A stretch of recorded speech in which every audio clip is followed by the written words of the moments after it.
Ingin saya mintai tanggapan Abah tentang pemberitaan yang lagi hangat. Ya. Abah jadi ditunjuk oleh Prabowo sebagai Ketua GSN NTB. Itu gimana, Bang? Ya sebenarnya ini di satu sisi ya, ini merupakan embanan amanah yang ya harus kita pertama terima dengan lapang dada, dengan penuh kesyukuran. Artinya diajak untuk ikut andil, ikut serta berikhtiar mempersembahkan ataupun mempersembahkan kemaslahatan untuk bangsa dan negara ini. Jadi ini sangat luar biasa justru Bapak Prabowo yang memang pemimpin yang sangat bersahaja ya, pemimpin yang sangat sederhana, pemimpin yang sangat terbuka dan plural ya. Sehingga ini adalah kiat-kiat beliau untuk bagaimana menciptakan ataupun membangun soliditas bangsa ini ya. Seluruh elemen dan unsur yang ada di bangsa ini diajak untuk ikut serta ya, berpartisipasi. Jadi tidak hanya dari kalangan kelompok ataupun partai tertentu saja ya, walaupun beliau tentu ada punya partai, tetapi beliau melibatkan semua. Mungkin kalau kita lihat dari struktur yang ada, baik yang mendukung beliau juga waktu pemilihan ataupun juga tidak, kita lihat juga dilibatkan ya. Nah itu, jadi sangat luar biasa. Dan satu sisi kita syukur tidak dalam konteks ambisi ya, tetapi ini adalah satu hal yang memang kami anggap sangat positif untuk kita ikut serta semampu kita dan apa yang bisa kita perbuat untuk ikut serta membangun bangsa dan negara kita ini. Jadi itu tentang GSN ya? Iya ya. Tapi ada yang berpandangan begini, bahwa ini tidak terlepas dari kiprah Abah dulu waktu memimpin tim kampanye untuk Prabowo Gibran di NTB waktu Pilpres kemarin. Nah, mungkin Abah bisa cerita pengalaman Abah waktu memimpin kampanyenya Bapak Prabowo dan Gibran di dulu itu. Gimana sih? Mungkin itu salah satu pertimbangan ya dari Bapak Prabowo untuk melibatkan tim yang ikut serta ikhtiar untuk memenangkan beliau dulu ya. Tapi di sisi lain seperti yang kami sampaikan tadi, dari berbagai macam unsur dan elemen saya lihat juga ikut dilibatkan ya. Ikut dilibatkan. Nah, di samping itu memang kalau waktu istilahnya berjuang untuk memenangkan nomor 2 dulu yaitu Bapak Prabowo Gibran, satu yang saya rasakan itu tidak ada kesulitan dan tidak ada beban rasanya, karena memang NTB ini memang gudang suaranya Prabowo ya dari dulu. Dari beberapa kali beliau mencalonkan diri ya sebagai presiden, dan memang karena beliau itu pemimpin yang seperti yang kami sampaikan tadi, dan satu hal ketulusan dan keikhlasannya ya, itu yang saya rasakan gitu. Sehingga sederhana aja kita menjual beliau itu tidak sulit ya di NTB ya waktu itu. Tapi di balik itu tentu kita tetap kerja keras ya, bagaimana memperjuangkan, menggapai dan mencapai apa yang menjadi hajatan beliau dan hajatan kita semua lah pada saat itu. Abah punya kesan pribadi enggak dengan Pak Prabowo, atau sosok Prabowo itu personalnya Abah kenal? Saya terus terang aja, bukan dibuat-buat ya, bukan dibuat-buat. Tapi saya lihat memang, dan banyak kita sangat mengetahui ya, dan sangat bangga dengan beliau. Dan seperti yang saya katakan, beliau itu terbuka, sederhana ya, sangat bersahaja, apa adanya. Dan berikut juga yang saya rasakan dan pernah seorang pemimpin bangsa ini juga ya, Pak Gus Dur ya, Gus Dur almarhum mengatakan bahwa yang beliau rasakan, Gus Dur ini kan dikatakan seorang wali juga ya, beliau rasakan bagaimana ketulusan dan keikhlasan Pak Prabowo untuk jadi pemimpin ya. Nah itu juga kita sangat terkesan dengan beliau, dan mudah-mudahan ya kelebihan-kelebihan beliau itu bisa diimplementasikan, diwujud nyatakan dalam pembinaan beliau ke depan ini ya. Sehingga menjadi apa yang menjadi harapan dan dambaan kita semua, bangsa ini ke depan akan ada perubahan ke arah dan kondisi yang lebih baik ya. Mudah-mudahan itu bisa terwujud adanya. Ya, makasih. Saya ingin flashback soal bagaimana dulu Abah memimpin Lombok Tengah. Yeah. Abah 10 tahun memimpin Lombok Tengah Yeah, itu, yeah. yang banyak kesan yang saya tangkap, gitu ya, yang kami tangkap, Abah itu kuat sekali di keberpihakannya terhadap pembangunan infrastruktur. Kenapa, Bah? Karena menurut kami ya, jadi pemantik, pemicu, dan pemacu untuk mereka pertama lebih leluasa lagi berkegiatan, Ya. lebih leluasa lagi melakukan upaya usaha ikhtiar, membangun diri dan membangun keluarga dan masyarakat daerah itu ya. Ya memang kita harus topang juga dengan keberadaan dan kesiapan ya, ketersediaan infrastruktur yang memadai. Ya. Sehingga ada dua dulu pemikiran yang kami programkan, namanya 2R ya, Rorong Reban. Gitu. Rorong Reban itu jalan dan irigasi. Jalan. Ya. Rorongnya bagus, jalannya bagus, mulus, terbuka sampai daerah-daerah pelosok kita bangun ya dengan jalan yang memadai sehingga mereka lebih leluasa dari berkegiatan, lebih gampang lagi yang melakukan berbagai macam aktivitas ya, ikhtiar untuk meningkatkan kesejahteraan mereka atau meningkatkan taraf hidup mereka. Jadi itu yang kita lakukan. Di samping itu juga daerah-daerah potensial untuk pariwisata bisa terbuka gitu. Nah, jadi lebih gampang, lebih mudah dan mengundang orang, minat orang untuk mau datang mengunjungi itu. Dan ini sebuah peluang juga. Nah, di samping itu juga untuk kegiatan ekonomi misalnya, dalam mendapatkan sarana praproduksi, pertanian, apa dan sebagainya, menggampangkan dan memudahkan mereka. Di samping itu kalau ada hasil mereka, menggampang untuk memasarkan mereka hasil produksi. Ini satu. Kemudian air. Kita ini kan daerah agri, daerah pertanian kita. Kita kan lumbung padi nasional kan.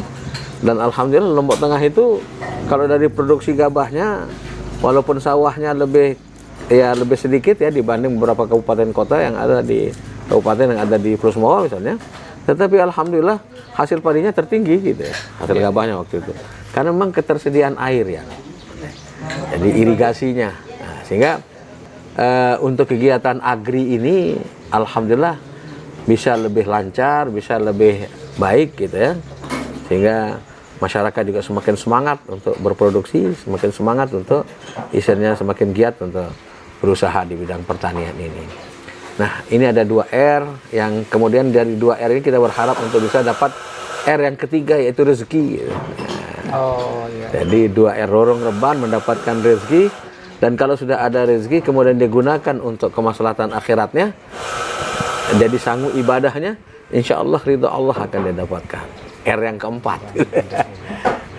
Nah, kalau sudah R keempat ya Raudatul Jannah, artinya surga. R kelima lagi. Nah, itu. Puncaknya itu. Nah, itulah intinya ya. Filosofis banget. Nah, kemudian fisik. dulu ada ini juga. Ya. Kelihatannya sih fisik, tapi padahal tujuannya adalah juga. Nah, jadi keseimbangan, makanya bersatu itu ada yang Lombok Tengah dulu, beriman, sejahtera, bermutu. Ya. Beriman itu ukhrawi, sejahteranya ya duniawinya itu. Nah, itu yang pada ujungnya itu. Nah, berikut lagi bersatu itu juga jadi bagaimana maknanya seluruh elemen dan unsur yang ada di Lombok Tengah ataupun juga nanti ke depan di Nusa Tenggara Barat ya. Itu kita ajak serta seperti yang GSN itu tadi. Bagaimana gerakan solidaritas ini kita bisa bangun gitu ya. Tidak ada lagi sekat-sekat perbedaan yang ada, misalnya suku, agama, dan sebagainya. Pokoknya seluruh masyarakat Nusa Tenggara Barat kita libatkan, kita ajak. Tidak ada lagi apakah pendukung calon tertentu, kandidat tertentu, tidak ada lagi nanti ke depan ya. Dan GSN ini juga terinspirasi untuk kita ke depan, untuk memimpin siapa yang dikaruniakan oleh Allah di Nusa Tenggara Barat, ya untuk bisa bagaimana betul-betul masyarakat Nusa Tenggara Barat ini betul-betul solid, satu arah dan satu keinginan ya, satu gerak langkah kita untuk ikhtiar bersama mewujudkan NTB yang baik dalam segala hal. Kalau Pak Zul, Uhel, ini NTB gemilang dalam berbagai hal, ataupun NTB yang baldatun thayyibatun warabun ghafur. Dan tidak saja NTB mendunia, tapi mudah-mudahan juga mengakhirat. Nah, jadi itu yang kita keseimbangan ya antara dunia dan akhirat. Terus selama dalam beberapa waktu terakhir juga Lombok Tengah itu ya terutama karena MotoGP-nya ya, Ya. menjadi ya sudah sangat mendunianya, itu Mendunia. sudah sangat mendunia. Dan itu Abah juga mungkin ikut terlibat dalam proses ya, terutama Dari sejak awal, ya, cuma peresmian aja yang kami tidak dapat. nggak dapat karena sudah keburu Sudah habis keburu masa habis jabatan. masa jabatan. Berarti Kalau dari proses awal, pembebasan lahan, penataan dan sebagainya kita ikut dari awal. ya, Ya, itu dari awal. Bahkan dulu sebelum MotoGP, kami sebenarnya terobsesi untuk F1 dulu. Kerjasama saya waktu itu dengan dibimbing oleh Sultan Johor ya, ke owner ataupun pemilik MotoGP ya waktu itu. Bahkan kita sudah hubungi waktu itu bank-bank dari Bank Dunia, termasuk bank yang ada di Cina ya, itu. Dan kami siapkan dulu bukan di Mandalika, bukan di Kek Mandalika, tapi di antara Mandalika dengan Silong Belanak gitu sebenarnya. ya, Tapi alhamdulillah berkat karunia Allah dan kepedulian dan keberpihakan maupun juga kepemimpinan Pak Jokowi ya, luar biasa waktu itu beliau datang meresmikan IPDN dan beliau mulai tertarik ya. Untuk kek ini bisa dikembangkan terus. Ini beliau istilahnya inilah berlian mutiara yang kita tidak kelola, tidak kita urus selama ini. Sudah 19 tahun. Sehingga beliau mengucurkan dana, bertekad waktu peresmian IPDN 1,8 akan saya kucurkan dana untuk mulai penataan. ya. Dan alhamdulillah luar biasa, dan terus pihak Dorna walaupun beberapa daerah yang menginginkan ya untuk MotoGP ini ya kita bersaing yang paling tidak 5 daerah ya, tapi alhamdulillah pilihannya jatuh kepada Nusa Tenggara Barat di Lombok Tengah lah tempatnya. Nah, itu jalan ceritanya. Kalau ngelihat dari fase krusial menjelang dan pasca ininya MotoGP kan ada 2 sosok gubernur yang kayaknya Iya. involve sama Abah gitu ya, yaitu TGB. fase awal TGB, Ya. kemudian juga dengan Bang Zul. Mulai dari Gimana peletakan proses? batu pertama dulu dengan Gubernur TGB kita ya. Peletakan batu pertama masjid, terus fasilitas-fasilitas lain ya yang mulai dikembangkan sebelum MotoGP ya, MotoGP.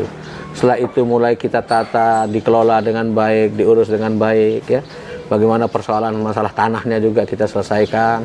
Ya alhamdulillah mulai tumbuh minat, animo dan hasrat keinginan daripada pihak MotoGP Rahmanin Dorna ya untuk coba menjajaki ya. Kiranya MotoGP bisa ada di Lombok gitu ataupun di NTB. Ya dan alhamdulillah ya. Terutama sekali memang masalah sosial yang ditekankan sekali.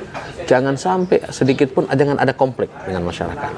Nah, ini yang cukup berat dulu kita coba upayakan ya. Masyarakat yang sudah terlanjur di dalam di kawasan Kek Mandalika, bagaimana dia kita pindahkan tempatnya tapi dengan tidak ada istilah menggusur. Kita siapkan lahan, kita bangunkan, di sanalah mereka berpindah tempat tinggal. Walaupun mereka di dalam kawasan itu menempati selama puluhan tahun misalnya. Nah, jadi kita benar-benar bagaimana masalah sosial ini menjadi konsentrasi kita, sehingga kepercayaan pihak pemodal juga waktu itu akan mulai ini, dan sehingga Pemda Lombok Tengah juga menjadi satu pihak penjamin juga waktu itu. Ditanyakan gimana kira-kira kondisi ini, oh kita jamin. Ini masalah sosialnya terutama sekali ya. Ya dan alhamdulillah apa yang menjadi hajatan ataupun apa yang jadi obsesi dulu ya, bagaimana terciptanya berbagai macam peluang untuk tempat mengais rezeki keluarga masyarakat Lombok Tengah terutama sekali dan Nusa Tenggara Barat lah ya. Nah itu. Dan ya mudah-mudahan lah ke depan apa yang belum terwujud dan apa yang menjadi kekurangan dalam penyelenggaraan MotoGP ataupun sarana-prasarana pendukung lainnya ya, yang paling tidak kan seperti kita ketahui ada hotel yang memadai ya, jalannya juga memadai, sarana transportasinya baik laut, darat dan udaranya juga memadai ya. Nah salah satunya alhamdulillah ada Gili Mas yang Lembar kan. Nah, kemudian bandara internasional yang sekarang diberikan nama Bandara Internasional Zainuddin Abdul Majid. Ya. Nah, mungkin dulu sempat ada perbedaan pendapat ya. Ya, tetapi sudah merupakan kebijakan pemerintah pusat sekarang ini, ya. Tapi yang penting bagaimana kita ya kompak semualah menghadapi ke depan. Jangan ada lagi upaya-upaya persoalan-persoalan semacam itu digoreng-goreng lah untuk kepentingan politik ini kependek ya. Nah ini yang paling penting kalau menurut saya, sehingga bagaimana paling tidak NTB ini bisa mengejar ketertinggalan dari daerah-daerah lain ya. Jadi butuh kita kompak bersatu. Makanya Zul Uhel bersatu mengajak Nusa Tenggara Barat ini bersatu padu ya, bersatu menuju NTB yang gemilang insyaallah ke depan. Bah, kalau sejarahnya gimana sih bisa di situ itu di MotoGP itu? Dari panjang ya, kita lihat ya. Dan apa yang ada hari ini ya, tentu tidak terlepas dari peran-peran pemimpin-pemimpin sebelumnya ya. Contoh misalnya untuk adanya bandara yang salah satu pendukung ya, kegiatan pariwisata, pengembangan destinasi wisata di NTB ini, keberadaan bandara ya. Bandara ya yang dulu Bupati yang kalau tidak salah yang pembebasan lahan pertama yaitu Pak Purwoto WP sudah digagas itu. Kemudian Pak Irham ya. Dan selanjutnya Mami Ngoh juga sudah mulai infrastruktur, dan terakhir masa jabatan beliau dilanjutkan oleh saya kebetulan waktu itu ya, sampai dengan peresmiannya 2013 itu ya. Itu peran pemimpin-pemimpin sebelumnya sangat besar ya. Dan setelahnya Abah juga. Dan setelah itu juga lanjut semua. Patul jadi apa yang ada sekarang ini tidak terlepas dari peran serta pemimpin, bahkan seluruh elemen unsur masyarakat yang ada ya dari jauh sebelumnya. Ya pemilik lahan. Ya banyaklah semua berkontribusi ya untuk itu. Ya termasuk juga yang terakhir yang lebih khusus lagi TGB, Bang Zul juga. Luar biasa lah. Sudah menanam jasa yang besar juga. Tingkat provinsi NTB. juga, para gubernur juga. Oh iya, itulah. Alhamdulillah lah ya. Jadi termasuk Pak Serinate dulu. Ya. Ingat waktu pembangunan pertama kali?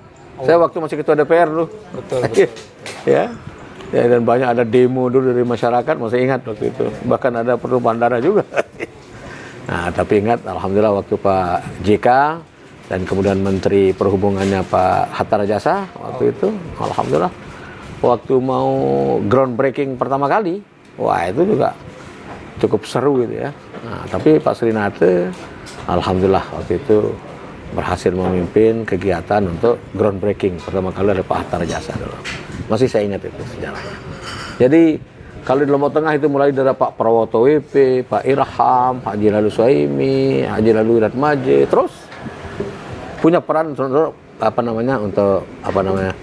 bandara ya, bandara. Berikut bagaimana di Kek Mandalika juga Kute itu. Ya. Kalau tidak salah mulai pembebasan dari sejak kepemimpinan Pak Suhaimi itu tahun 80-an ya. Itu sudah mulai dibebaskan lahan-lahan di sana. Nah, jadi ya hampir saya katakan pemimpin-pemimpin yang ada ini punya peran serta yang sangat luar biasa ya dalam ikut ikhtiar mewujudkan apa yang menjadi harapan, dambaan dan kebutuhan kita semua ya, baik Lombok Tengah maupun Nusa Tenggara Barat. Bah, mungkin Abah punya pesan buat masyarakat Lombok Tengah di pilkada ini. Kan Abah menjadi representasi warga Lombok Tengah dan juga nanti untuk warga NTB apa yang. Jadi mungkin dalam kesempatan ini kepada keluarga Semeton Jari, keluarga masyarakat Lombok Tengah, saya Suhaili, inilah Uhel, pelayan masyarakat yang dulu sejak tahun 2010 sampai dengan 2021 ya, bersama-sama iring pelungusami keluarga masyarakat Lombok Tengah ikhtiar membangun gubuk-gembeng keluarga, dusun dasan, desa maupun juga daerah kita Lombok Tengah tercinta ya. Bersama-sama kita ikhtiar, dan sekarang ini kami sampaikan bahwa ada hajatan, ada niat untuk ikut ikhtiar ya di kontestasi ataupun di pilkada pemilihan gubernur 2024 ini. Kaitan dengan itu ya tentu kami sampaikan dan sekaligus mohon izin kepada keluarga Lombok Tengah ya. Kiranya Suhaili jangan dilupakan untuk menjadi bagian daripada keluarga Lombok Tengah, dan misi kami juga insya Allah mudah-mudahan akan bisa mempersembahkan kemaslahatan untuk NTB juga termasuk Lombok Tengah. Dan berikut juga ya kami mohon doanya ya, dan mohon dukungan kiranya berkenan gitu. Kalaupun tidak berkenan, misalnya kita berbeda, tidak masalah.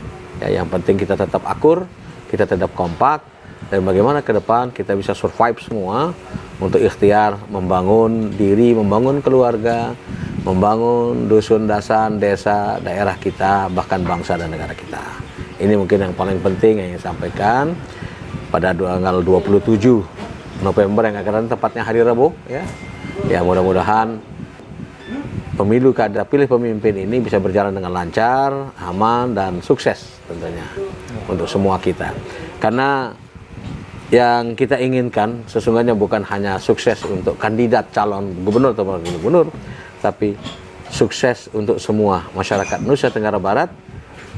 Hakikinya, hakikatnya, manakala semua masalah, semua manfaat dan kemaslahatannya bisa dirasakan oleh seluruh masyarakat Nusa Tenggara Barat. Itulah kemenangan yang sejati untuk kita semua.